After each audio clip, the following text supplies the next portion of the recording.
See this question. Let us consider a particle P which is moving straight on the x-axis. We also know that the rate of change of its position is given by dx by dt. जो इसकी rate of change of position है जिसको हम velocity बोलते हैं उसको dx by dt बोला, where x is the separation from the origin. This term dx by dt is called velocity of the particle बोल भी रखा है. Further the second derivation of dx by dt मतलब d2x by dt square is the rate of change of velocity जिसको हम acceleration बोलते हैं, is called acceleration. और rate of change of velocity is denoted by d2x by dt square or dv by dt. If the acceleration of the particle is found depend on time as at plus bt square plus ct.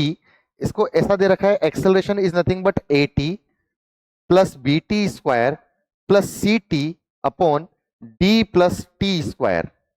अगर हमें बोला है तो हमें ए के dimension पूछे हैं. अच्छा, जो कंसेप्ट हम लोग यहां पर यूज करने वाले हैं वो है डायमेंशन एनालिसिस का.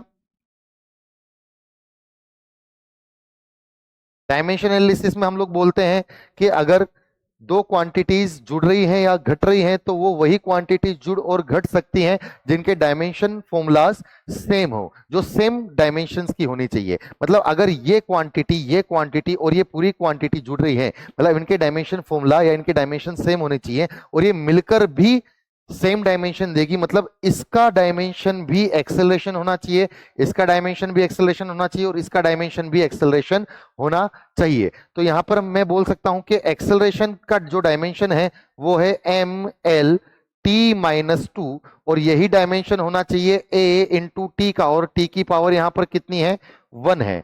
तो यहां पर ए का डायमेंशन कितना हो जाएगा, एक्सेलरेशन लिख रहे हैं हम लोग, so L into T minus two.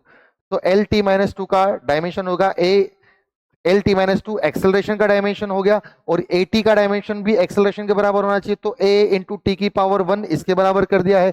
तो जो ए का डायमेंशन हो जाएगा वो हो जाएगा L into T minus three. So L into T minus three which is option number B.